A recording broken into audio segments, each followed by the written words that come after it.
Hi everybody and welcome to today's video. Today another everyday stationery item review, or just a look at another product.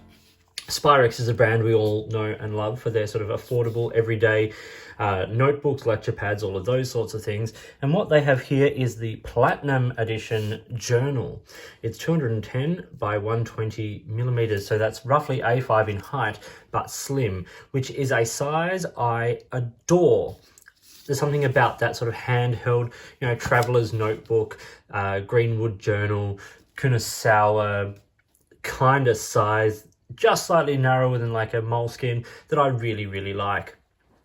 You can see here on the front, it's a mix of paper, of FSC paper, so they've given some thought into that, and it's distributed here in Australia by Acko Brands and made in China. 96 pages. That's really about it.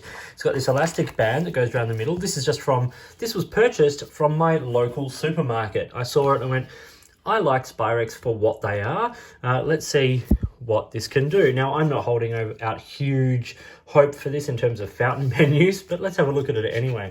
So it's stitched bound, which is nice to see as well. You can see that right through to the center there. Simple, like really simple book.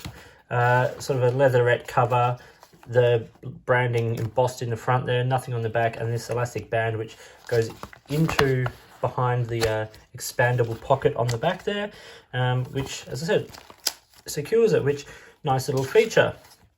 So what are we going to do today? Well, I'm not really reviewing this. I'm not like, rounded corners, it's flush, blah, blah, blah, blah, blah. All those things we know and love.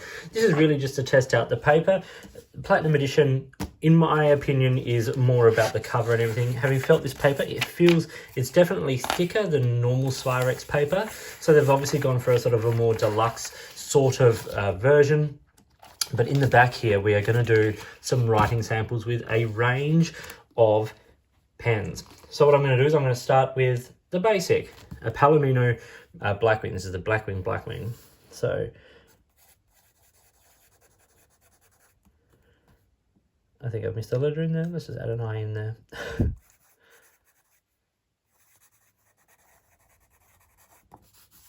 We'll do a scribble, and we'll do just a Blackwing eraser there.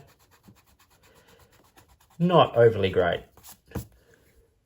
So that's step one. Now let's do a rollerball. I have a ballpoint, sorry. I have the Ballograph ballpoint pen here.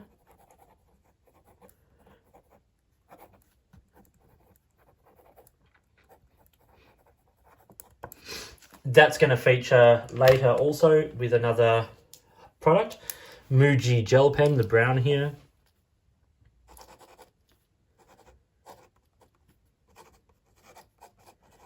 The paper's rough. These gel pens are smooth, but that's got a lot of feedback on it. We'll go now the Retro 51 Rollerball.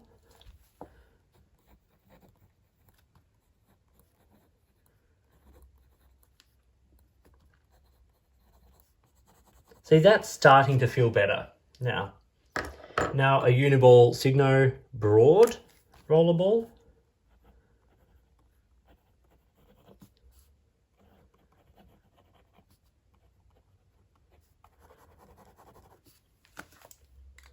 So far, if we take a close look, I think it's holding up okay on the front side. Nothing like that Uniball hasn't spread particularly much. It's broad, it's going to be broad. That's sort of good to see. Now, we're left with three other products. Four. A highlighter. This is just a Faber-Castell text liner. I'm going to go over ballpoint written there.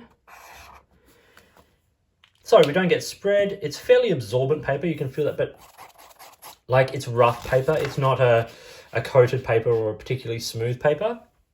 And that's where we're going to get these next products really showing up.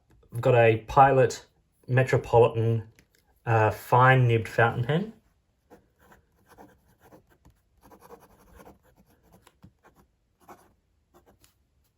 And that's just with a Pilot black cartridge.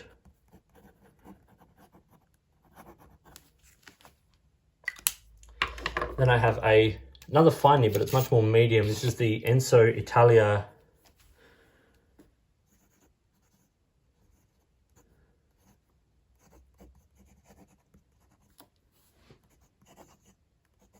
with Waterman.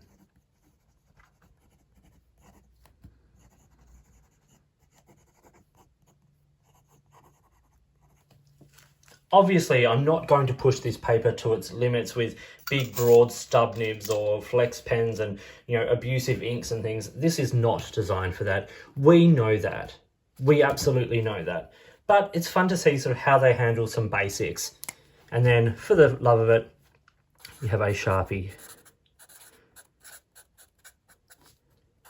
Because I do it in everything just to see what it looks like, because sometimes you get surprised. So, looking at those fountain pens in closer detail, there's no feathering, which is a really good sign. Perhaps a tiny bit of spread. We actually get a hint of sheen on that Waterman. Interesting. Let's look on the reverse. Well, I have to say, I'm kind of impressed.